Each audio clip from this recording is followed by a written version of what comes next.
I went from having 2 radios, 2 cell phones, a submachine gun, a battle rifle, a grenade launcher, a handgun, being responsible for all these people and all these vehicles, to being in a quiet avocado orchard in Southern California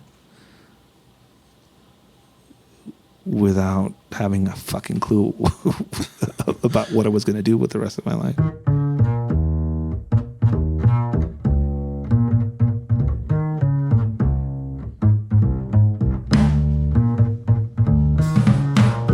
Welcome to another episode of Second Act Stories. I'm your host, Scott Merritt. And I am Scott's co-host today, Andy Levine. Scott, you flew out to Denver. You sat down with a gentleman named Ed Calderon for almost 2 hours. That's a long interview. You know, it could have gone 4 hours. Ed is such a captivating interviewee. He's got stories for days. I mean, for starters, he spent many years as a special forces agent in Tijuana battling the Mexican drug cartels. That does not sound like an easy job. I can't imagine it was easy. It doesn't sound like it was easy. It's not something that I could do. I also couldn't do the job that he had at 10, which was working on a farm castrating pigs with a knife. That sounds like the worst job in the history of the planet. So. Well, wow. he began using weapons at a pretty young age, and that kind of led him down a path that we'll hear more about later. In any case, his father, when he was growing up, had a very successful business, and then it wasn't so successful. So Ed sort of had a taste of what it was like to have money and then not to have money. How old was he when his father's business fell apart? I gather he was probably a young teenager. And that's also right around the time when the tragic loss of his brother kind of broke the whole family apart and left Ed on his own to grow up. His father turned to alcoholism. His mom wound up in a pretty deep psychiatric state. So, as a young teenager would be expected to do, he kind of went into a full-on punk rock phase. He showed me pictures. He had this amazing spiked hair. He had a skateboard. He was in a band.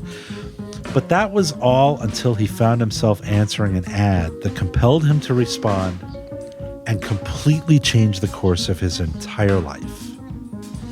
Well, that's a great setup for Ed Calderon's second act story. I remember it was an economic downturn in Mexico after 9/11, so there was not a lot of options for people like me, young people. And then I saw an ad in the newspaper that said, "We're looking for unmarried, childless young men for this experimental police force that they're making." And it's a paramilitary force and a bunch of other weird things that I didn't know exactly what they meant, but it looked cool.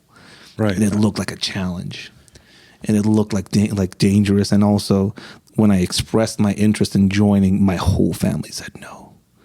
So I knew I had to do it. And it was brutal. It came with a warning. It's a 6-month paramilitary training, and people wash out constantly. So my family was like, "You'll go, but you're going to be back here in a week." Well, you had this reputation as, a skater punk, and you were in a band, and then before I went into that line, when I went to training, I had long hair. My hair was down to my hair was down to my shoulders, and I would spike it with the flavorless gelatin. I remember shaving off my hair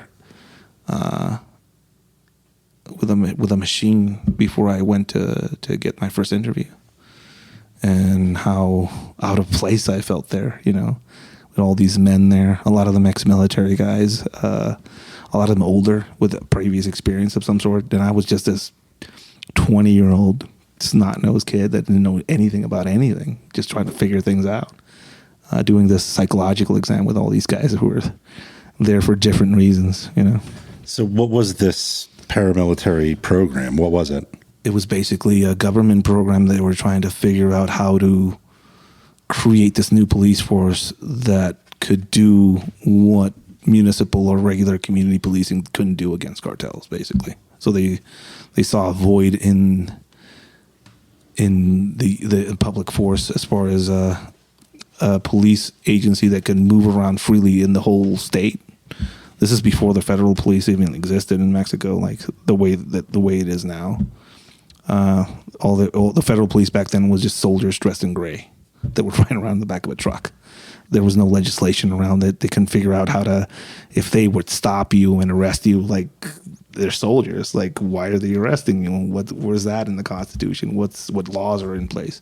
So it's very experimental. They were trying to figure out how to bridge the gap between the apparent guerrilla warfare aspect of these cartels and how they would operate almost clandestine, almost in a insurgency fashion in some of these cities, and how the police that back then wasn't equipped to do any of that.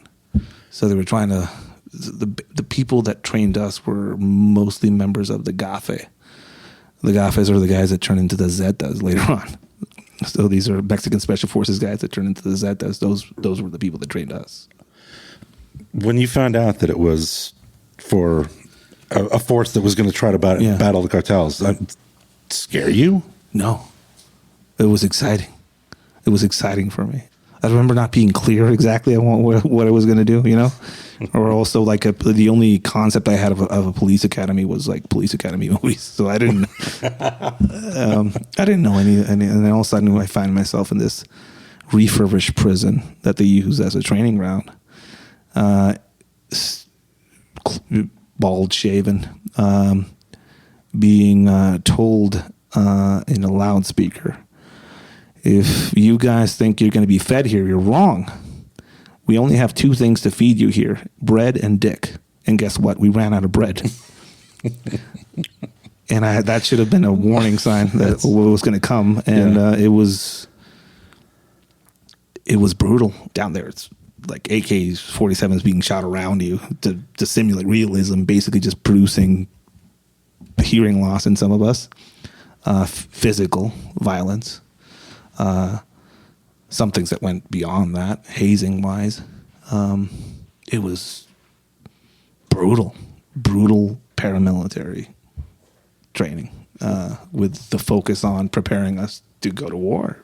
Was there ever a point where you were like lying awake at night and going, I don't know if I can do this? Not really. Not there. Like we didn't know enough about it yet. We were just being trained up. And it was mostly doubting myself as far as the capability of physically being able to do it. But all of a sudden I found myself 3 months in being selected as a team leader within the ranks of where I was. And I was like, well, there may be some hope for me, I guess. I'm excelling and I'm figuring things out. So what made somebody really good at this in this program? Being a robot, taking orders, being physically superior than the rest of the people, and also being very knowledgeable and actually being able to pass some of the testing that they would do. And you become a team leader. At what point do you graduate and then you're out in the field doing something? 6 months. 6 months in, and they said it was going to be 8. So it was sudden. I remember the first few months of it, we lost 3 of the guys that came out, graduated with me. I think one of them got killed in an accident, and another one got abducted outside of a hotel we were staying in, and he was found murdered later. And another one got shot during a situation. Was any of this surprising? Death wasn't new, but it was the death of somebody like violently, and there's an antagonist that's hunting you. That aspect of it was new, because the feeling of being hunted was very prevalent since we started. Like there was rumors of people paying for us, basically how many of us they could kill. Right. So it was all at the hands of the cartels. Yeah. Okay. So they knew that this special force had been created. Yeah, they knew who about, you were. Yeah, they knew, like, within a few months, I think operationally they found like emergency contact numbers for all of us at a safe house that these cartel guys had. So like we not only knew that they knew about us, but they knew exactly names and everything. Yeah. So tell me about your first deployment. Right. There was a first time that you guys had graduated and been deployed, what were you supposed to do? Follow the older guys. And when we say the older guys, they were a year out. So these guys were making it up as they went, basically. And none of my leadership was above 25 or 26 years old. So we were a bunch of fucking kids. We were a bunch of kids with guns running around, basically. The natural question is, how effective was this force? It was very effective for a while until it wasn't.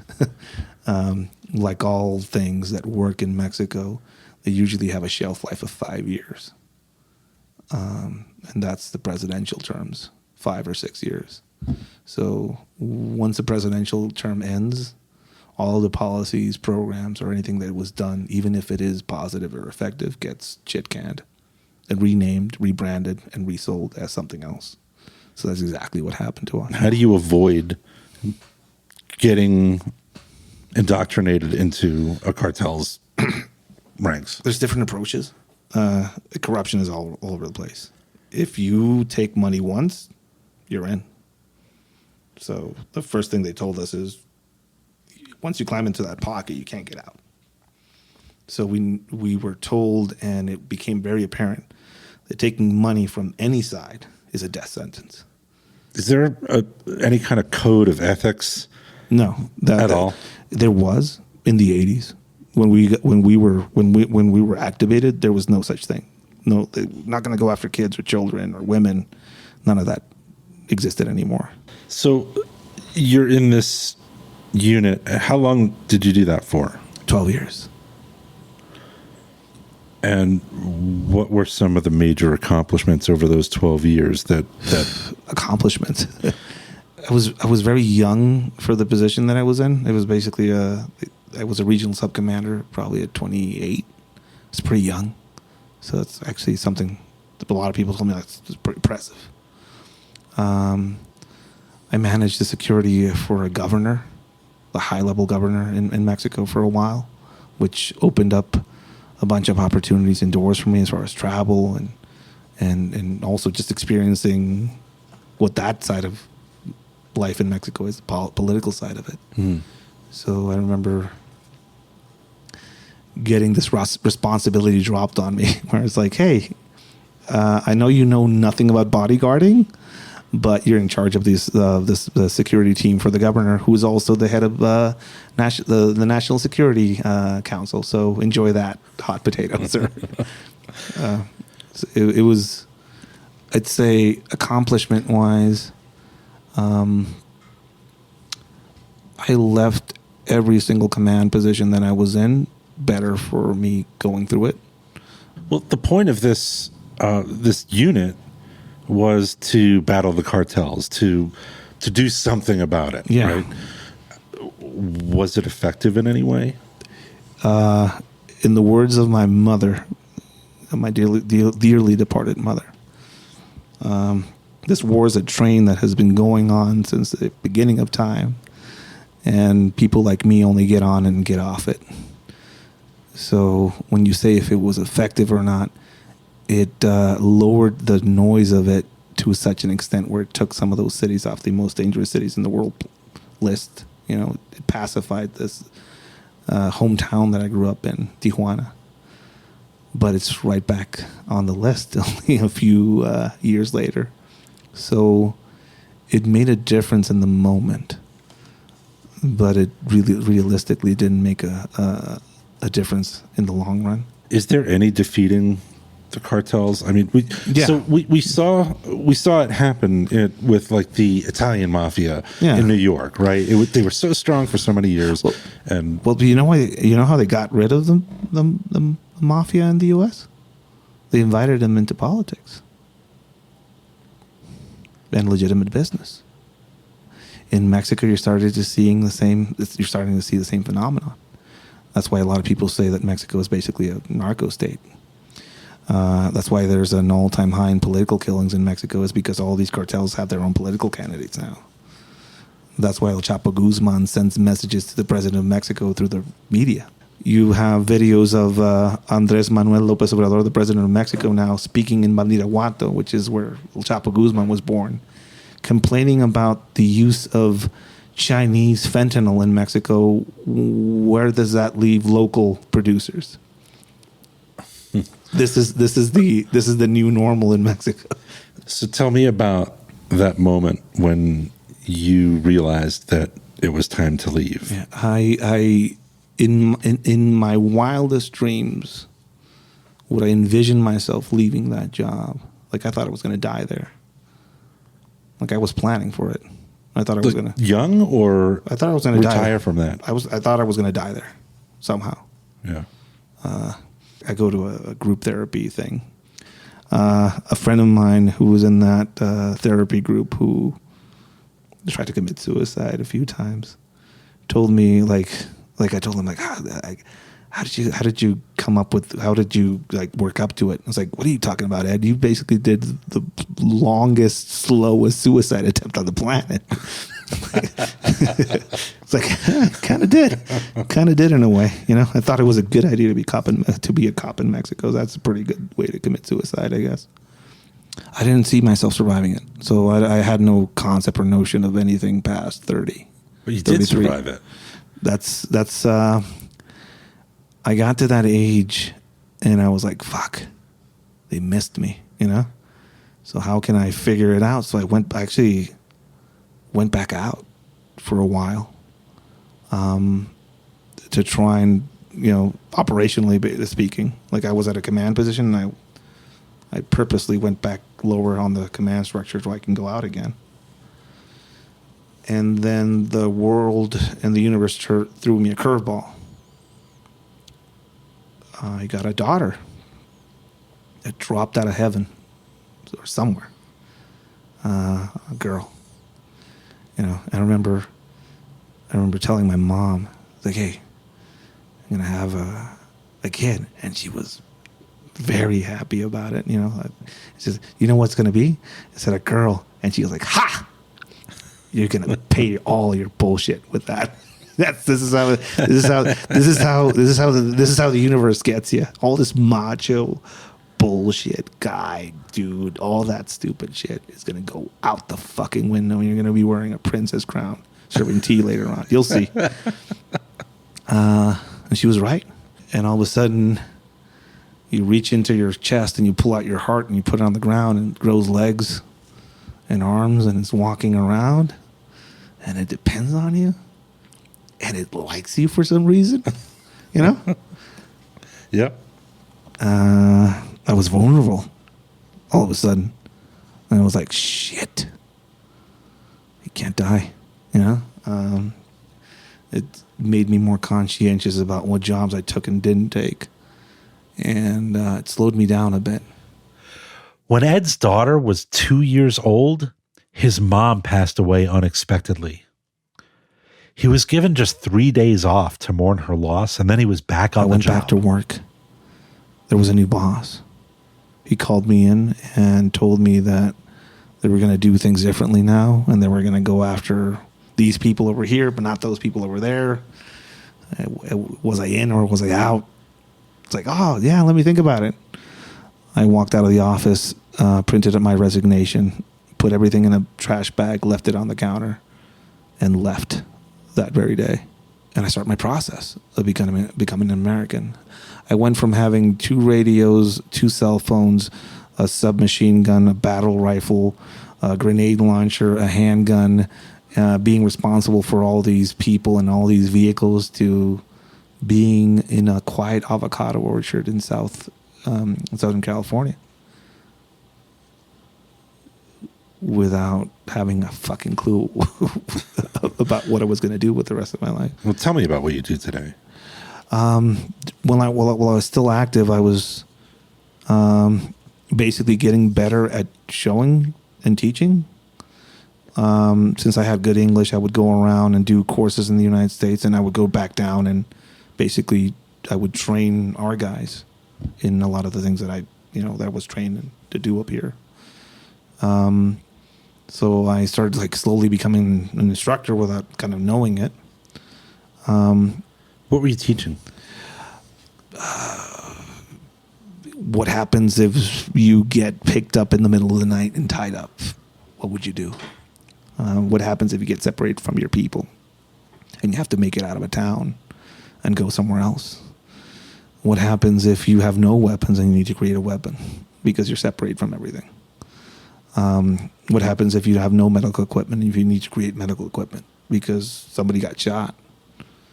How do you survive situations like that? You know, how do cartels organize themselves? How can you tell a criminal enterprise in the street? How can you pick that up visually, culturally? A lot of these things were like not shown or taught, and in a lot of ways, going through the experiences that I went through, I wrote a lot of it down. I formatted it in an educational sense so I could show the newer guys so they wouldn't fuck up or made the same mistakes that I made. I started doing that for our guys, and then slowly I got high-level politicians looking at some of the stuff that I was showing them and like, can you teach my family that? Yeah. Can you teach my daughters this? Because they're going off to study in Mexico City. I'm worried. Sure. I'll show them how to get out of handcuffs, zip ties, how to carry around weird weaponry, what to do if somebody gets drugged, how to detect that, what to do if somebody gets shot, how to use their car as a battering ram. I'll show them all of that. So basically, I became somebody that people would look for as far as information or training when it came to Mexico. I became a subject matter guy when it came to unconventional weaponry and concealment and smuggling things and stuff like that because I worked in one of the most busy border towns on the planet, and I got to learn smuggling from the best in the best university in the world, which is Tijuana, from the people that did it. So I started doing public seminars and private seminars across the country. As far as some of the first students I had in the U.S. were mostly members of the military, law enforcement, and stuff like that. Somehow it just worked out. Is there any danger associated with you sharing the secrets? No, there's no secrets. There's skill sets, there's methodologies, and I don't speak on anybody personally that works for any criminal enterprise. I don't share locations that they might have. I don't share any information of that nature because, one, I don't know any of it. And two, I'm not a law enforcement professional anymore. I'm a survivor. I'm a subject matter guy. And I share what I saw, what I know, and what I learned. I speak out a lot about China and its influence in Mexico. I think, if anything, I'm worried more about that than any sort of cartel threat. I was going to ask you about taking the work that you've done and turning it into a legacy that you now are you're teaching others, and it's actually struck a nerve, and is it reaching farther than you ever imagined it might? Yeah, I mean, well, one of the weird ones is out of nowhere, Joe Rogan sends me a DM once on my Instagram account while I was. This is like my second year up here or something like that. I was just early in my time up here. And I didn't know I didn't understand the scope of who he was. So he just sends me this direct message and says, "Hey, want to come on the podcast?" Like, cool, yeah. So I show up. And the next day that aired, I had thousands of emails. And I found myself speaking to Senate committees, senators, people that work for the president. I was advising people that were working on policy now. And I was like, what the hell am I doing?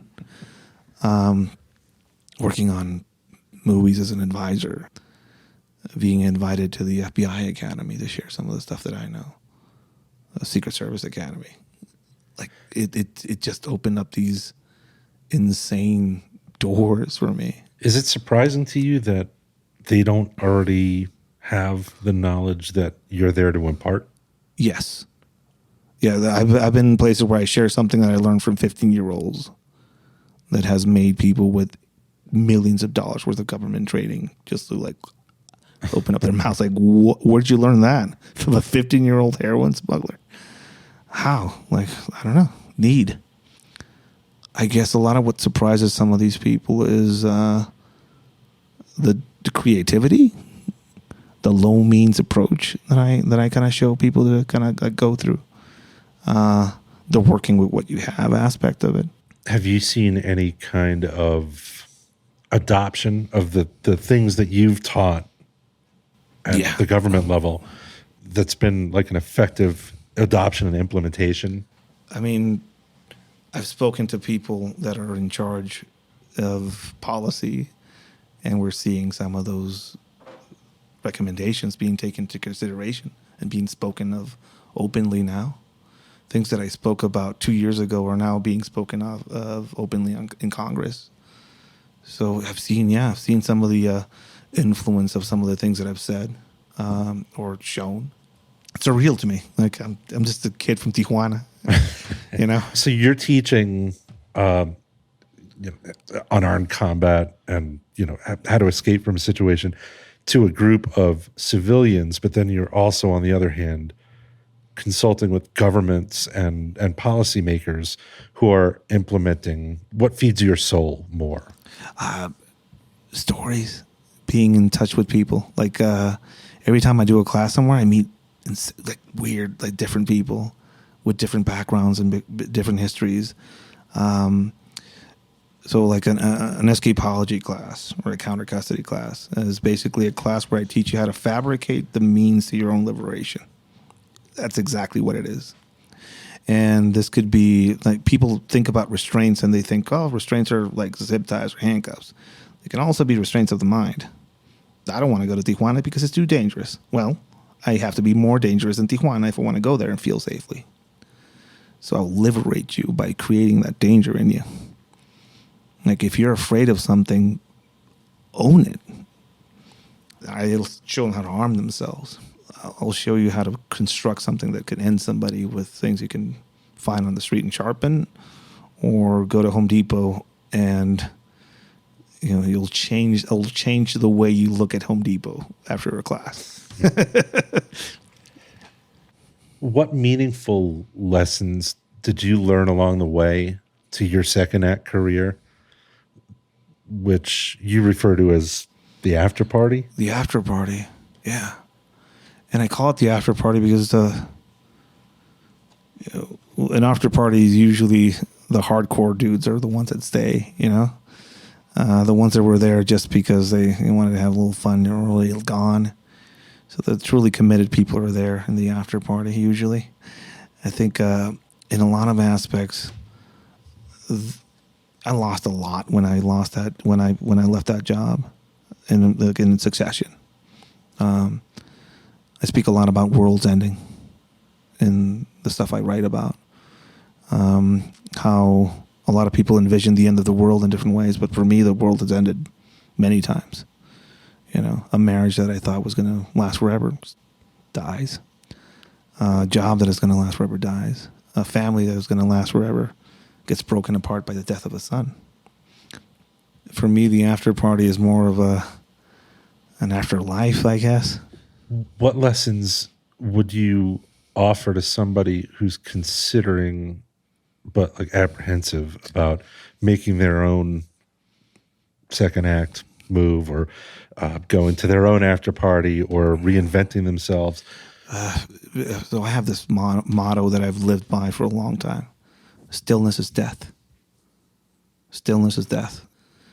I think there is a weird conformity or thought process that things are not going to get better. This is best. This is as good as it gets, or as worse as it gets.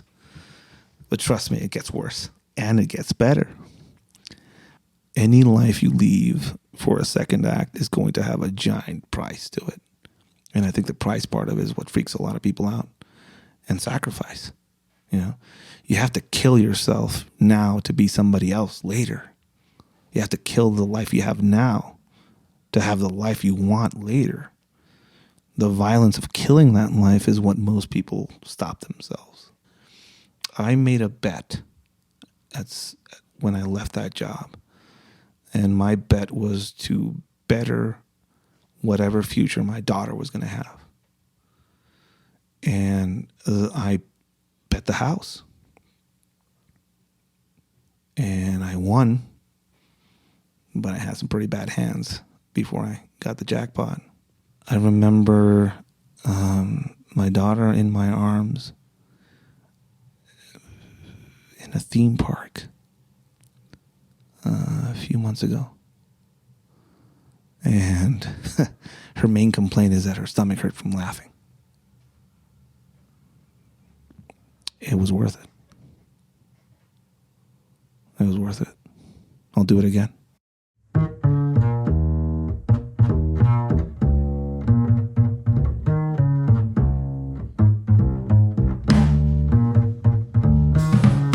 Scott, what an amazing guest. I can see why you spent about 2 hours sitting down and talking with Ed Calderon. Yeah, he's just so captivating. I'm only sorry that we couldn't air like every one of the stories from the field.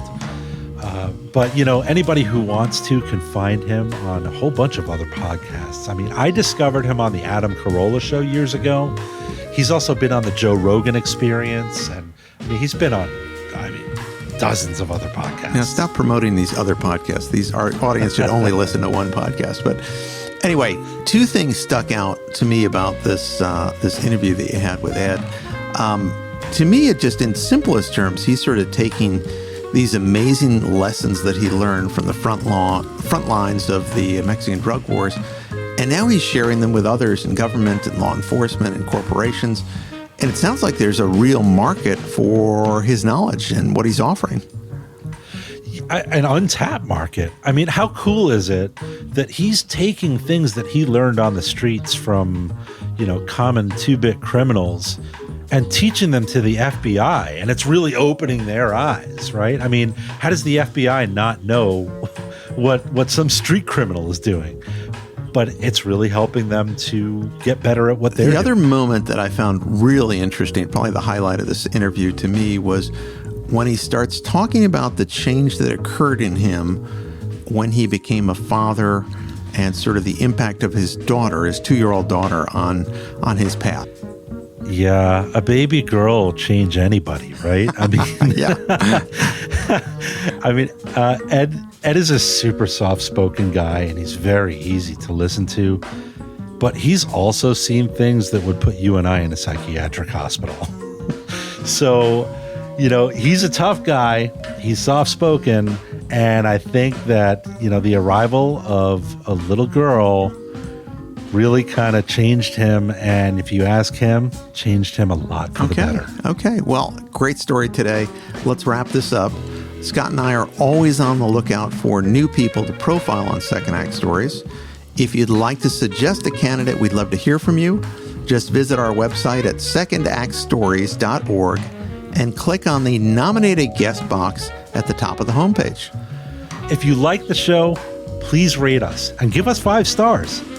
That helps other people find the show, and we're always grateful for you spreading the word. Or maybe 6 stars. If 6 is an option, go for 6. We hope you'll keep listening. There are more Second Act Stories just around the corner.